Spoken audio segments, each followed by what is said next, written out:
What is up, everybody? Welcome to the Scratch Agency podcast, hosted by Scratch Agents for Scratch Agents. Today, we are super excited to have Taylor Garcia on the show with us. Taylor is from Glendora, California, and is the Vice President of Jackson & Jackson Insurance. Taylor, thank you for joining us today, and welcome to the show. How are you? I'm good. Thank you for having me. Appreciate it. Well, we appreciate you taking the time and joining us, that's for sure. So before we get into the specific things we want to talk to, why don't you just introduce yourself to the listeners, tell us who Taylor is, your story, and we'll start there. Yeah, so in a nutshell, I was born and raised a musician, went in through a creative just role of my entire life up until recently, toured in bands, did all that, and then when I married my wife, when we met and got married, that's kind of how I got introduced to the agency. We're located in San Dimas, which is the neighboring city to Glendora. And it was kind of like the best of both worlds, because it was like a great situation where my in-laws and I had a great relationship. They gave me pretty much free reins to kind of take the agency where we needed to go. Obviously there was some, restrictions as far as costly or anything like that, but as far as like creative goes or anything like that, they trusted me more than they trusted themselves. So they were like, go for it, let me know what it's going to cost, what you need to do. Now obviously if it kind of drifted away from our value, our principles here, then not, but that wasn't really my thing. I wasn't trying to change our logos, I wasn't trying to change our names, I was just trying to make do with what I had. And so I've been in it almost 8 years now. I got licensed and joined in 2015, and so far that's kind of where I'm at. I'm now vice president. My wife is the accounting manager.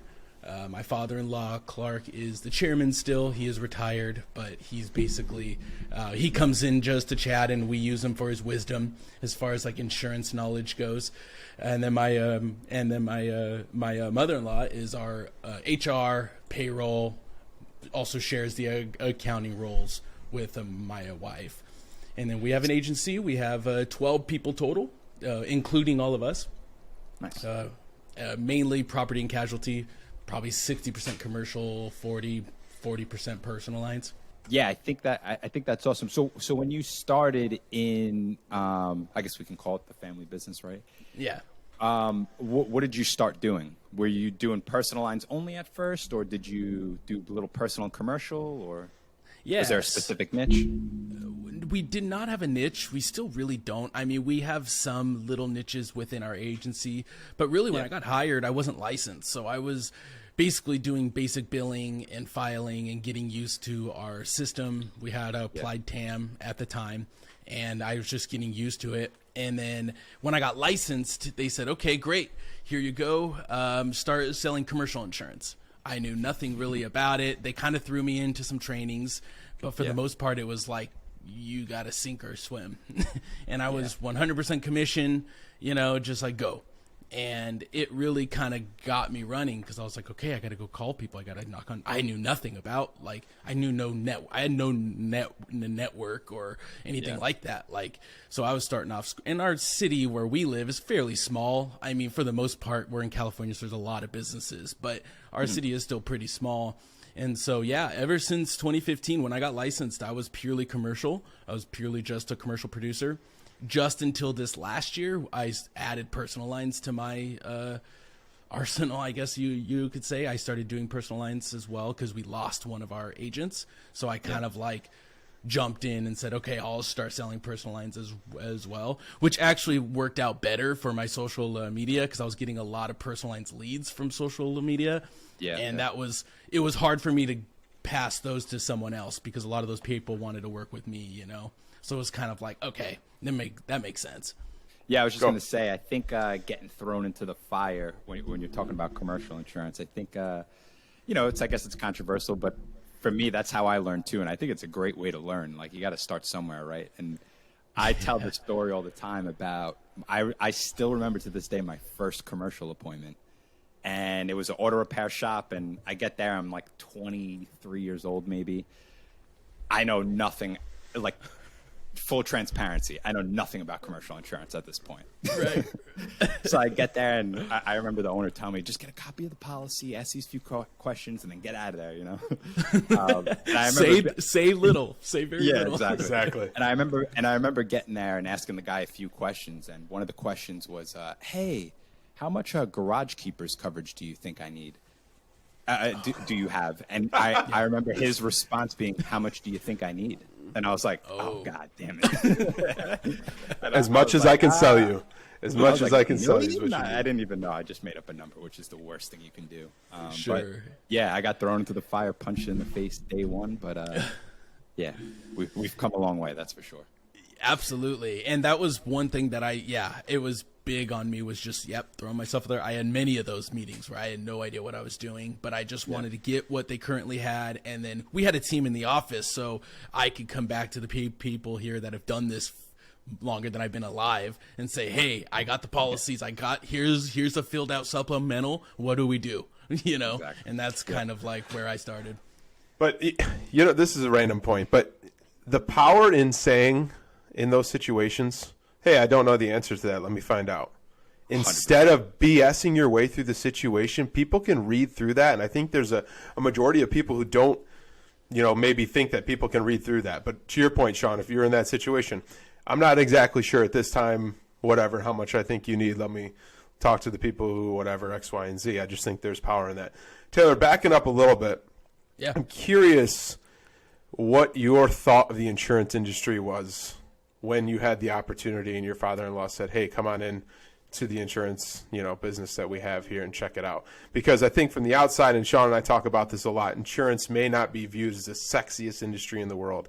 For most people, it's that monthly bill that they're annoyed about. And then there's the folks like us who are passionate about it and know the value in it. But then from a professional standpoint, the opportunity, right? And I think that there's not much that's revealed as far as that, at least in this day. So what was your, you know, premature thought of the industry when you were coming in? Yeah, I mean, I didn't really have a lot of knowledge of the industry prior to me meeting my father-in-law. Like, I knew my parents paid for it for the most part because I was like in my early 20s, you know, and my parents pretty much handled it all. I was in a band touring the country and I was broke, and that was kind of like how I got introduced, because I got married and then we were having our first baby, and my father-in-law was like, you need a job, you know, like, how are you going to raise your child? And honestly, like, I was pretty against it at first. I'm not going to lie. Like, I was a very creative person. And so the thought of sitting at a desk and doing something like this, it was the opposite of what I wanted to do. You know what I mean? I was playing drums for a living, basically. So this was a complete shift. But the one thing I will say was seeing my wife's family and how they lived, that was attractive to me, because they were always kind of like flexible to do whatever they wanted. They had a beautiful home. They had nice cars. Like, I know all the materialistic stuff isn't really what matters, but it was really appealing to me because I had no money. You know, and I was like, wow, like, I didn't go to college. I had no education. I had no real plan to have this super big career in anything. So this was the first opportunity I had to say, oh, like, I could actually make a pretty good living off this, you know? Mm-hmm. And I failed the license test, I think twice. And then that kind of like reassured me, like, nope, I'm going to continue playing drums. And then I was just like, I sat down, I was like, come on, like, what am I doing? Like, I have a family now, like, I got to do this. And my father-in-law's like, I need someone to like take under my wing and train, you know, like to like do this one day for me.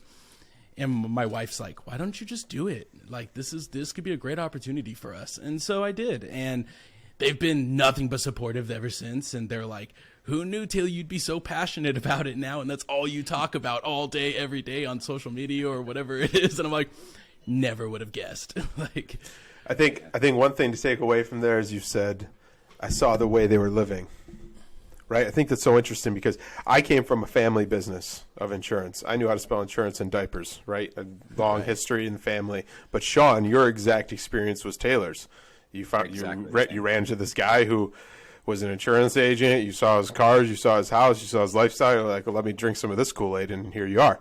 I just think that's interesting. So I just want to jump into the video part of this. Sure. So I connected with Taylor recently on social media and immediately saw the amazing content you put out. So just first off, bravo to you on that. The content is consistent, which I think we need to talk about, and just quality stuff as far as video. How did you get started?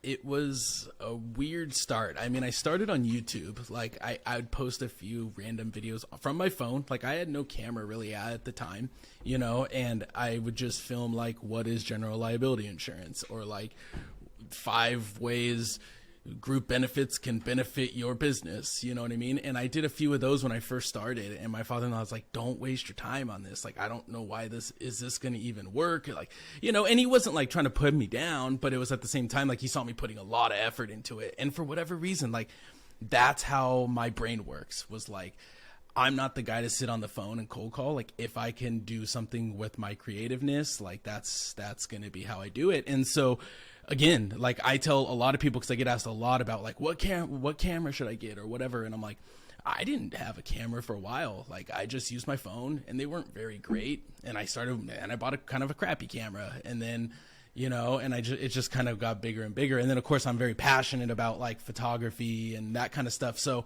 I bought all this gear because I just loved it. I don't think most insurance agents need a fraction of what I have. But, I just was really passionate about it.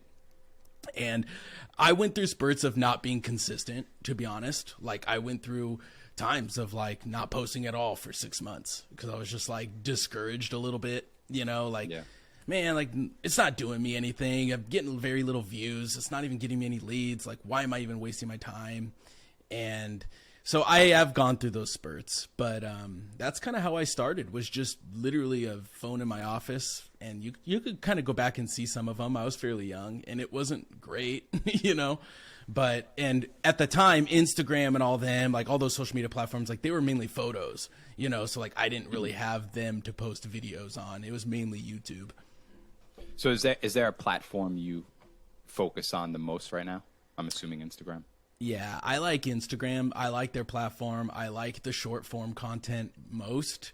And kind of what I do is I split it up. It depends on what it is, what the type of content is, but I'll usually kind of reshare that with, like, Facebook, TikTok, and then I'll do LinkedIn if it's appropriate. Like, some of my posts aren't going to be appropriate for LinkedIn's, like, crowd, So it really depends on what it is, if I post it to LinkedIn. But Taylor, what are you using for editing software? So you shoot the video. You're shooting the video, I'm assuming, on a nice camera. Yeah. Okay. And then where are you editing the video? Yeah, so I edit in Adobe Premiere. That's my choice. And a lot of people ask me what they use, and I'm like, I'm always reluctant to give them that because it is a lot. It's a robust system, and if you're not familiar with it, I mean, it could be overwhelming and to the point where you're like, I don't even know what to do. Like, forget it. Like, I'm just going to post without editing. Yes, it is. Like, yes. Yeah. Literally, Steven was asking me, like, oh, what video editing software do you use? And I told him Adobe. And again, I was hesitant too. And I was like, you know what? I'm sure there's something better out there, though, because it's a long learning curve. That's for sure. I mean, the amount of hours I put into YouTube videos. Yeah. Ridiculous. Yeah, it's a black hole, man. Yeah. Sean and I are laughing because we had this conversation last week. I finally just downloaded Adobe because I'm like, it can't be this hard. I'll give it a shot. And it was like 8:00 on a Monday night, and I'm like, I'm going to give myself a half hour and look through it. And I think it was like 15 minutes later, I texted Sean, I'm like, going to bed. That's it. I'm done. we're gonna have to do a Zoom step-by-step call at some point. But to that point, I think it's perfect that you said, like, just start with your phone. Yeah. Just start with your phone. And this is, I have David Carruthers in my head right now talking about this. Take out the phone and just take the video. Yeah. Absolutely. And I think that because I'm so guilty of it, of like procrastinating to start something because I want all this special stuff. And like, even now, like, I've talked about doing a podcast, but like, I was like, oh, I need this, I need that, I need this before I can even start. And it's just like, I'm so guilty of that. And so everybody I talk to, because that's the first question I get. I mean, it's so funny because I get more questions now about that than I do like insurance. which is great. I mean, I enjoy it. I enjoy talking about it. But I always tell people, I'm like, you don't need, because they're like, oh, what camera do you have? And I'll tell them, and they're like, oh, that's expensive. I'm like, yeah, like, I'm not saying like you need that. Like, that's just something I like to do. Plus, I do photography on the side. So it's like I photograph weddings. I photograph families and newborns and maternity shoots. So like, on a separate note, like, I enjoy that stuff. So I just happen to have all the equipment I built it over the time. So I think for most insurance people, I mean, yeah, you start with the phone. The only thing I'd recommend is getting like a little separate microphone that you can plug into your iPhone. I mean, even the iPhone's audio is pretty good, but I think the most important is probably the audio versus the actual video, you know? Yeah, for sure. Steven, did you have anything else on video production you wanted to? Yeah, I'm curious, with the amount of video that you're pumping out, do you use video internally in the agency? You know, do you use video for processes internally? Do you use automation video that go out to your clients? Do you communicate with them via video? You know, is it more just marketing or is it all video? Everything is video for me. I mean, since COVID, my person-to-person interactions with my clients were like dropped, right? So like that was kind of when I started to do it. So I just kind of did everything. I mean, when I close a deal, when I onboard a new customer, like they're getting a video from me, and I'm walking them through the agency, and I'm explaining who everyone is, and I'm like, welcome to the family. Like, everything is video for me now, and so far so good. Like, I saw, like, Steven, you were talking about like doing a quote, like a video quote, which is awesome, because that's like what I've done since I got our new website, and that's always worked well, you know. And then I don't do a lot of like follow-ups as far as like automation, sending out emails to clients. Like, I haven't really gotten down that rabbit hole yet of like automation of that way. It's more like manual. Like, I send out videos. Like, I send out videos to prospects. Hey, just wanted to follow up. Hey, my name's Taylor. Yeah. I'm in the town. You know, I'll even sometimes film outside of their office. Like, hey, I just happened to be outside your guys' neighborhood. Like, wanted to say you guys have a beautiful build. You know, you guys have a beautiful building. You guys were closed because it's Sunday, but I just wanted to stop by and send you this. Like, I would love to have a conversation, you know. And obviously I get a lot of like no answers, but every now and then you'll get some like, wow, thanks, man. Like, that's cool.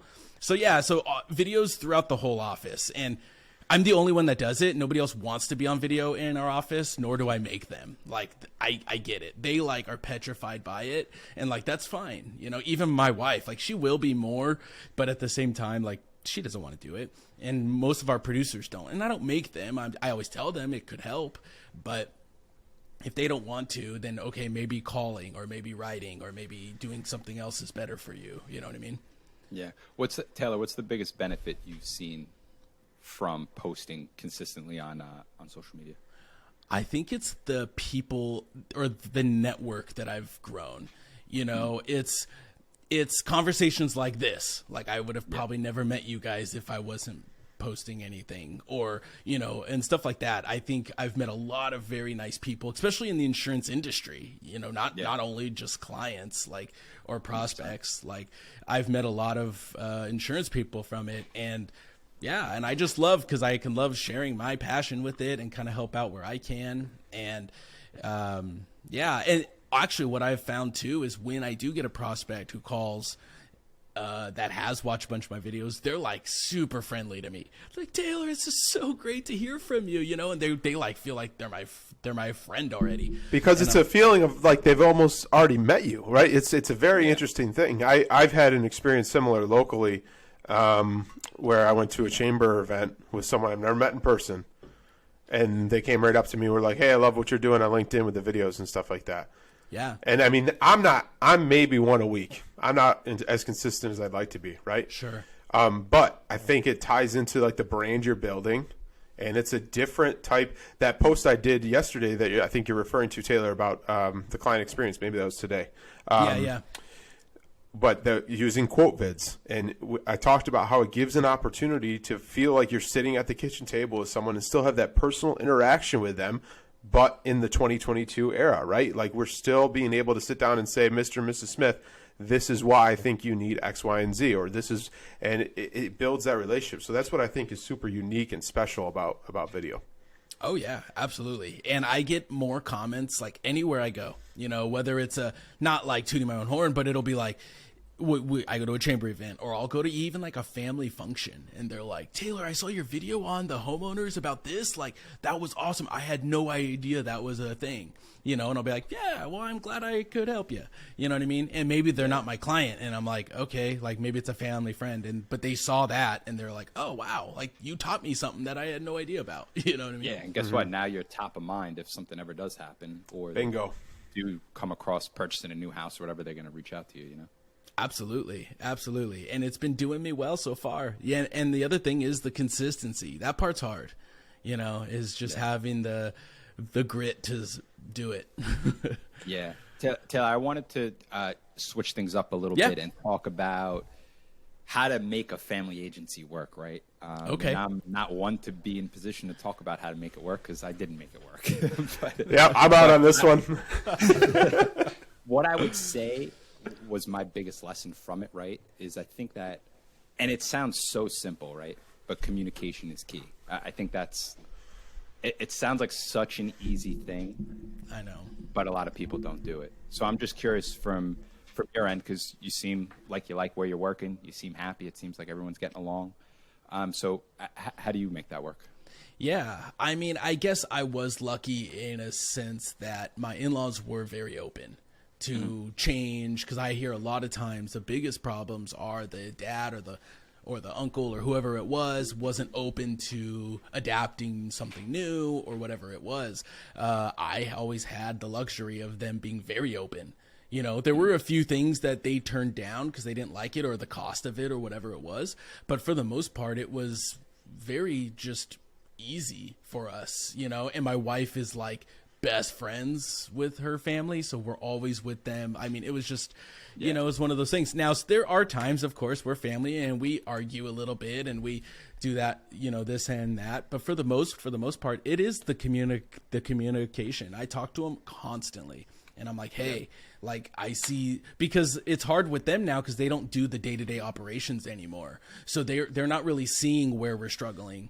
So I have to sit them down. Like we have twice a week, we do a management meeting, or at least we try to, you know what I mean? To where we sit down and go over where we're struggling, where we're not, what can we do? You know what I mean? And I'll kind of throw out ideas, and then maybe my father-in-law, he's more old school, but he'll kind of have a good idea or whatever it is. And we kind of just collaborate, and I have had hard conversations where I'm like, hey, I don't think this type of managing is working. I think we need to let this person go, or whatever it is. You know what I mean? Like these conversations that maybe it's not my call, but at the same time, like I'm going to throw it out there. And for the most part, they've been very receptive of it all. I mean, there's times they say, no, I'm sorry, we can't do that, or we're not going to let this person go. We can't afford that, even if she has a bad attitude or whatever it is, But so there are times like that. But for the most part, I mean, it's always just been trying to communicate as best as we can. You know what I mean? Yeah. I don't know. It's really hard because a lot of the other people's stories are very different than mine, because we just naturally had this great relationship. And my father-in-law was like, great, Taylor, let me take you under my wing. I'll show you what I know, but I know you know a lot about this side of it, so we kind of like pieced them together. You know what I mean? No, that's great. I think it's great that you guys have that open line of communication, and that if you propose a new piece of technology, that they're they're open to listening to that. But what do you think? What piece of technology, when you came into the business, right? What piece of technology did you bring to the table to them that you think was like the best thing that was added to the agency? Oh man, I mean, we had really like no technology. Okay. Oh, nothing. like when I came in, like we had a website, but it was pretty sad, and like it never got updated. It was just one of these things that sat there. And then we were on Applied TAM, which was what came out in the 80s, I think. You know what I mean? And we were still on it up until recently. We just moved to Epic last year, so the management system was the biggest fight for us. Yeah, I can imagine. Because it was such a daunting task to train everyone on a new system, the cost of the systems. Like I pushed that for probably 3 or 4 years before they even looked into it. You know what I mean? And I had to be okay with Tam because I wasn't making those calls. You know what I mean? Yeah. But I pushed it. I said, hey, is this maybe a time we could talk about this? Is this something we could talk about? And, my father-in-law's like, nope, not at all. Not a chance. And he's still to this day, like it's been a year, just over a year now that we've upgraded to Epic, and he's still talking. He's like, that's the worst decision I ever made because we're still learning. I mean, things are still now it's slower. Like we have to, everything's taking a little bit longer because we just got to figure it out. You know what I mean? And our reports, our accounting's a little off, so we're trying to clean that up. And so there was some stuff that we kind of had to work through that we're still working through. And he's like, dang. But I would say definitely the management system, but like our website and all that, our marketing. We had no marketing. I mean, we were sponsoring the local football team, but we had no real marketing or social media or any of that, Yeah. You thinking about grocery carts, Steven? From, big page in the yellow pages. Exactly. No, I think that's exactly. I've got a 2-part question that just turned into a 3-part question. Cool. The first part has nothing to do with the other two, so let's hit that. What do you think from being vice president of your agency and managing people? Everything we just talked about in regards to communication on the leadership level. How do you think that relates to the communication between your staff and you as a leader? I think it's probably the one thing that I try to focus on the most is the communication with the team. If one thing my father-in-law always does, still to this day, he does it, and he doesn't really work a whole lot anymore. But he comes in and he'll stop at each person's office or desk and talk to him for 5-10 minutes. Hey, how was your weekend? How was your night? How was your day? Is everything good? Do we need to do anything? How's that account you were working on last week? Like those kind of things, just to hear them out, and I try to go up to each one individually as well. And I'm like, hey, I know you maybe don't want to blast it out in our monthly team meetings as a whole, but is there something that you're struggling with that is it a coworker? Is it a, whatever it is? Is it somebody's eating your food in the kitchen and you don't want to blast them out, but tell me and we could talk about it. And so now we joke because nobody goes to my in-laws anymore for any questions or anything. They come to me for everything. And my father-in-law's like, that's what I wanted. That's perfect. You're doing a good job with that because they're coming to you and not me anymore, And I just think because I'll listen and I'm just like, yeah, okay, there's some things, of course, I get frustrated because I'm like, okay, you're just complaining just for the sake of complaining or whatever it is. And this isn't really getting anywhere, or when there's no solution here for what what the problem is. But for the most part, I think right now we've kind of had a shift in our team. And I think that's been the biggest thing of hiring some new people that are open, and we just got to communicate as best as we can. We try to have meetings regularly and everything else, There's that word again. Communication. Communication. So switching back to the video. Okay. We're 30 minutes into this. I'm a scratch agent. I'm a new producer. Okay. I'm listening to this and I'm scrolling on your Instagram right now, going, holy cow, I won't be able to do this. Look at all this. Look how great this all looks. But I want to start today. What do you tell me? Oh man, I was going to say something. I was going to say just start, but that's not really a good answer. Basically, so how I really learned how to make this easy for me was I stopped talking about things that I really didn't know. A lot of my first videos, I was having to research what I was talking about. And it was stressful because I was I'm trying to dive deep into the weeds on a coverage or whatever it was. And I didn't really know the nuances of what I was talking about. And when I stopped doing that and I started talking purely about situations that happened to me, maybe it was in that day. Right? We had someone that called in that was complaining about Mercury getting rid of their monthly installments. Boom, there's a video idea. I'm going to talk about Mercury. In California right now, Mercury is getting rid of all monthly installments for auto insurance. You know what I mean? And that made things a lot easier for me because I'm not feeling so stressed and overwhelmed of oh, am I saying the right thing? Am I not? and that really helped me of like stop scripting, because I had a whole teleprompter in the beginning and like I was scripting everything and it was just way too much. You know what I mean? And I just said, okay, from now on, I'm only going to talk about things that I truly, like, off the top of my head, I could talk about.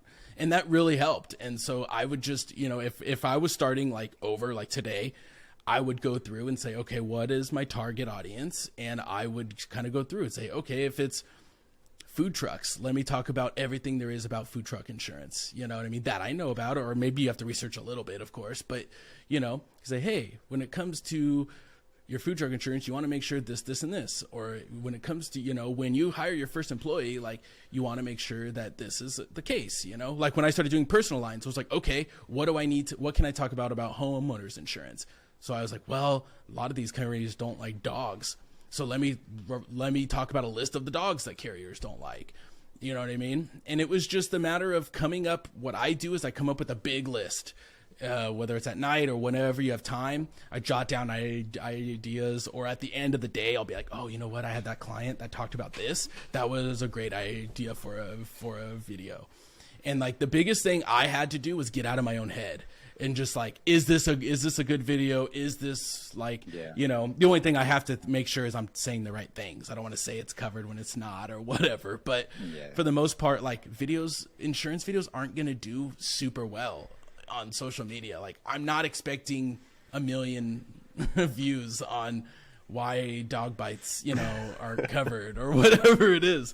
Like, I do a video of my kids dancing and we were lip singing in the kitchen and that got almost 1 million views. But, my video turned off. Sorry about that. It looked like you're having a blast on that video too, by the way.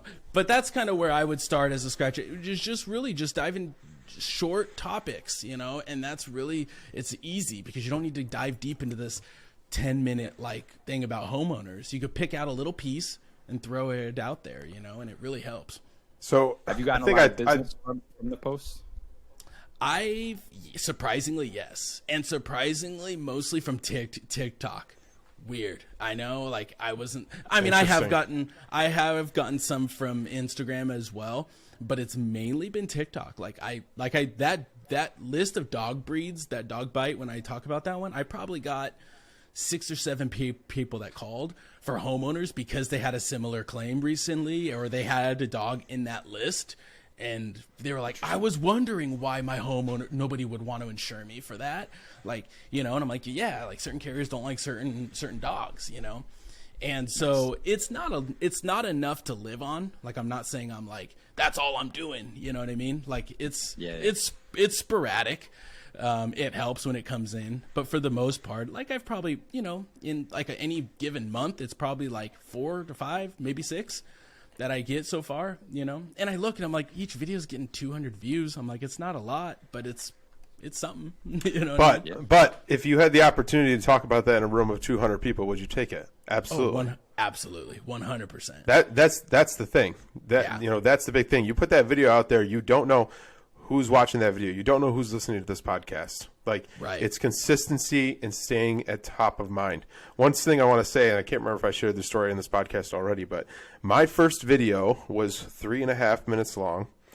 And it was at my previous agency. I came out with a video series called Turnbull TV, right? Okay. And it was just a 3.5 minute video on an introduction to Turnbull TV. What it is, why I'm doing it, blah, blah, blah, blah, blah. Could have probably been in 30 seconds, right? But it was 3.5 minutes. Okay. It took me about 2.5 hours to record it on a tripod box of about 15 tissue boxes, right? With my cell phone there. And I would I'd record it and I'd go back and say, oh, I said there. Start over. And like, if one thing I'm taking from your discussion today is like, don't overthink it. Hit 100%. The record button, talk about what you have a passion in, talk about your target, position yourself as the expert in whatever that is, and stay consistent. And put it out there. And you're gonna get, like, I get people in the comments, it's like, oh, you're all just scammers. You're all just frauds. Like, you get that from time to time. And I'm just like, okay, like, Good. Thanks for the anyway. comment, right? Not in New York. Oh, thanks. We don't get any of that in New York, Shawn, right? Everybody loves insurance over here. I don't know. It must be a California thing. Yeah, I don't know. But no, yeah, and I think that was what I had to do, was just like turn off the emotional side or the logical side and say, obviously, and with those ums and the ahs, like in a video, like I never turn off the recording, right? So if I'll be like, in today's video, blah, blah, blah, blah, and if I stop or like I stumble on a word, I'll just go back to like a few words before that, and then I'll continue. And then in the editing, I'll cut it out. And I stutter really bad, like most of the time. So like those I tend to cut out for the most part as well. But for everything else, I just post, and I'm like, I don't. My wife always says, she was like the last couple, I was like, man, this one got like 80 views. Like, I'm depressed. And like joking, like I'm not actually depressed about it. But she'll be like, honey, you made like 150 videos in like a couple months. Like, you're doing just fine. You know what I mean? Mm-hmm. And so I'm like, okay, like one out of so many, Yeah, but that's what's interesting about this, right? Is you can post, like you were just saying before about the video with you singing in the kitchen, right, with your kid. Right. Like, you can post 10 that get 80 views and then one that gets almost 1 million. Yeah. I'll take that trade-off. Right. And I did have to have a big, like, I had to understand that like those videos with my kids are always going to do 1 million times better than me talking about business. For whatever reason on social media, like it's just not as popular. So, unless you're one of these big guru guys or whatever, for the most part, like the ones with my kids do tremendous. Like my wife and I posted one about her pranking me, and it got like almost 1.5 million views. I saw that one. It was hysterical, by the way. Because I think it's important to touch on that quickly, because that is what's relatable to people. Right. You can be known as the insurance guy who has a great time singing with his son in the kitchen. Exactly. And at the end of the day, you're still known as the insurance guy. Like, you don't want to be the one pounding every day, we have the best rates here at T5 Insurance. Make sure you call us today. And then tomorrow I say the same thing. We're doing really well on this. Call us.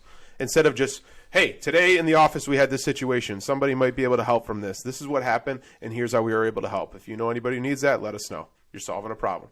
Absolutely. Put yourself in the other person's shoes that's listening to this, that has no idea about insurance, probably doesn't care about insurance, and something that's going to relate to them. I think that's the key. And at the end of the day, if you're throwing in videos of your family and things you're doing in the kitchen, you're just a normal guy.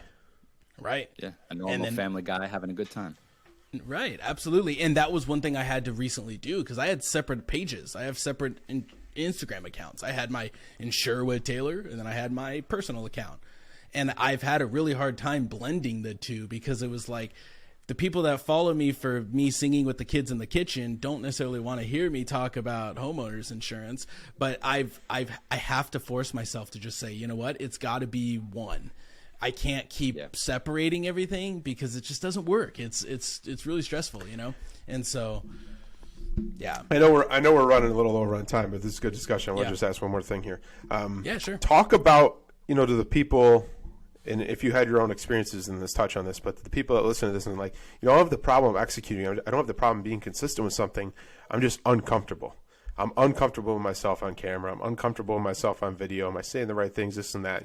We touched on that a little bit, but try to talk to those people a little bit about, did you experience that when you first started, and how you overcome that? And yeah, I did. And mainly because I stutter so much. And that was really something, growing up, it was like, dude, you're never going to get a job in something where you talk for a living, because I couldn't get a sentence out in the past. So I was very, very, hard on myself when I was posting these first couple videos and stuff. And the only thing I could say is, it sounds super cliche, or it sounds not like a lot of help, but over time you get better. And so maybe the first couple videos, I say still post them, right? But somebody, maybe they're so mortified they don't want to post them, but make it. Talk in front of the camera. The first few I did, like, I can send you one of when I first did in my old house. It was so awkwardly embarrassing. I was like, hi, my name is Taylor Garcia. And I just went rambling, and I was like, this is nothing. And then now it's like, all my friends that see my video, they're like, dude, you're just like natural at it, man. You walk up to a camera and I could just like go. And it's like, but over the years, like it's just practice and repetition. Then you start to realize that this camera lens is the people. Like I'm staring at that as if I'm talking to someone, you know what I mean? Where in the beginning it was uncomfortable. And I think you just have to do it enough to where you start to realize like, oh, this isn't so bad. And the first couple are going to be bad, and that's okay. Like you have to be okay with the first few being not the best. And I could show you in my past, like a lot of them were bad. You know what I mean? I look back and it's like cringy. Like, oh geez, like I posted that, you know what I mean? But like you have to get through that part to get to the better side. It goes with anything, you know what I mean? Yeah, and the more you create, the better you get at using the video software, and you'll notice the quality, not just the content alone, which will get better on its own, but the quality is going to get better over time. So yeah, I couldn't agree with that more. And you know, it's we have a lot in common, it seems like, Taylor, but that was actually an issue for me when I started video. I stutter a lot too, and I was kind of just like, man, I don't know, it must have just been a confidence thing, right? But the more you do it, the better you get at it, right? Right. And I remember speaking to someone, and they gave me this advice, and it's really helped me. Might not help for other people, but for me, they basically told me, hey, think of 2 to 3 big accomplishments you've had in your life before you do the video. You know, that'll give you confidence. So for me, you know, it might have been like, you know, being in the military, you know, getting out of boot camp, like just something like affirmations, right? Before you do the video to kind of build your confidence, and then just do the video. I like that. Yeah, I do too. That's great. And yeah, I just like, and I find that if my camera's near me, if I just get up and say, like, because I try to block out time for my videos, like I find when I'm trying to actively do it, like that's when then I come up with more ideas. The more I'm thinking about it, the more it's in front of me. I'm like, oh wait, maybe I'll try that as a video. And there's times I'll do a whole video and I thought, man, that was great. And then I'll edit it on. I'm like, okay, that was like bad. Like, and I don't post it, you know what I mean? And like some of them there, you could probably look back and be like, it was fine, dude. But like there was a few, there's always some that I'll do and it sounds good in my head. And then I'll listen to it back and I'm like, I came off a little like too much this or that, or, you know, but, it's just the matter of doing it as much as cliche as that is, just like posting it. And even if you get 5 views, like, cool. You know, and that's kind of how I did it. And now it's like I have lenders and I have all these people now reaching out to me to do their videos.